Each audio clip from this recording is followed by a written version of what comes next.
لیکن انہوں نے کبھی نہیں کہا کہ ہم جو ہے نا یہ شرک اور بدعت والا کام انہوں نے کبھی نہیں کہا ہوگا۔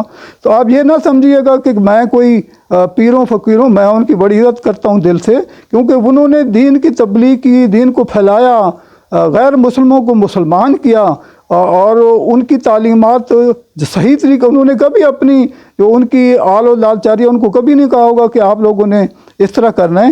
وہ تو دین کو پھیلا کر گئے ہیں، اور اللہ تعالیٰ ان پہ انشاءاللہ راضی ہوگا۔ یہ تو میں نے وضاحت پیش کی کہ جو لوگ آسان راستہ ڈھونڈتے ہیں کہ جی ہم اس طرح کر لیں تو چلو جی عبادات نہیں کرنی پڑے گی، وہ تو عبادتیں دنوں کو رات کو اللہ کے لیے جو ہے نا بھوک برداشت کر کے جو ہے نا تکلیفیں برداشت کرتے تھے، کیونکہ اس وقت غیر مسلموں کی حکومتیں ہوتی تھیں، تو انہوں نے ہمارے دین کے لیے بہت کچھ کیا۔ تو اس لیے آپ یہ چیزیں ذہن میں نہ رکھیے گا، لیکن کوشش کریں کہ جو اللہ تعالیٰ کا حکم قرآن پاک اور نبی پاک صلی اللہ علیہ وسلم کی سنت جو احکام دی ان کے مطابق ہم نے یہ چیز کرنی ہے۔ تو یہ میں اس لیے وضاحت کر رہا ہوں کہ کہیں آپ لوگوں کے ذہن میں یہ نہ آئے کہ میں بڑا احترام کرتا ہوں جو لوگ اللہ کے دین کی سندھ کے اندر ہو، چاہے بلوچستان کے اندر ہو یا صوبہ سرحد ہو یا کشمیر ہو، گلگت ہو، پنجاب ہو، جہاں جہاں یہ دین پھیلانے والے ہمارے بزرگ گزر چکے ہیں، ان کو تو ہم دعا کرتے ہیں کہ وہ اللہ تعالیٰ ان کو جنت الفردوس میں اعلیٰ مقام دے۔ کیونکہ میں اس لیے تو ہمارے آج کل جو ہے نا ہم بہت چھوٹے دل کے ہو گئے ہیں کہ فوراً جو ہے نا جذباتی ہو جاتے ہیں کہ اس لیے میں تو چونکہ حوالہ دیتا ہوں تو قرآن کا حوالہ دیتا ہوں اور نبی پاک صلی اللہ علیہ وسلم کا حوالہ دے کے، اور قرآن کا، کیونکہ قرآن جو ہے نا یہ آسمانی کتاب ہے، اللہ تعالیٰ کی طرف سے اتاری گئی ہے۔ تو کائنڈلی یہ آپ کو ان چیزوں پہ غور فرمائیے گا۔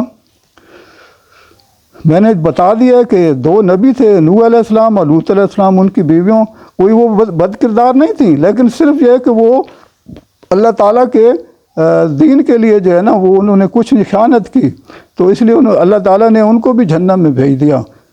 تو اب میں ایک اور بیان کرتا ہوں۔ رسول اللہ صلی اللہ علیہ وسلم نے اپنی بیٹی حضرت فاطمہ رضی اللہ تعالیٰ عنہ کو مخاطب کر کے یہ نصیحت فرمائی، اس کا ترجمہ میں بیان کرتا ہوں۔ اے فاطمہ، اپنے آپ کو جہنم سی آگ سے بچاؤ، اللہ کے مقابلے میں میں تمہارے کسی کام نہیں آؤں گا۔ مسلم۔ اب یہ رحمت للعالمین محبوب اللہ وہ اپنی بیٹی کو فرما رہے ہیں، تو آپ اندازہ لگائیے، یا آپ ہمارے نبی حضرت محمد صلی اللہ علیہ وسلم راتوں کو اتنی عبادت کرتے تھے کہ ان کے پاؤں کھڑے کھڑے سوج جاتے تھے، ورنہ اگر وہ نہ بھی کرتے تو اللہ تعالیٰ نے ان کو جنت میں بھیجنا تھا، لیکن اپنے رب کو راضی کرنے کے لیے وہ عبادت کرتے تھے۔ اس نے مسلم نے روایت کی ہے۔ رسول اکرم صلی اللہ علیہ وسلم نے حضرت ابراہیم علیہ السلام کے باپ آزر کا واقعہ بیان کرتے ہوئے فرمایا کہ قیامت کے روز حضرت ابراہیم علیہ السلام اپنے باپ، اس کا نام آزر، کو اس حال میں دیکھیں گے کہ اس کے منہ پر سیاہی اور گرد غبار جمع ہوگا۔ حضرت ابراہیم علیہ السلام کہیں گے میں نے تمہیں دنیا میں کہا نہیں تھا کہ میری نافرمانی نہ کرو؟ باپ کہے گا اچھا آج میں تمہاری نافرمانی نہیں کروں گا۔ حضرت ابراہیم علیہ السلام اللہ تعالیٰ سے درخواست کریں گے اے میرے رب، تو نے مجھ سے وعدہ کیا تھا کہ مجھے قیامت کے روز رسوا نہیں کرے گا، لیکن اس سے زیادہ رسوائی اور کیا ہوگی کہ میرا باپ تیری رحمت سے محروم ہے۔ اللہ تعالیٰ ارشاد فرمائے گا میں نے جنت کافروں پر حرام کر دی ہے۔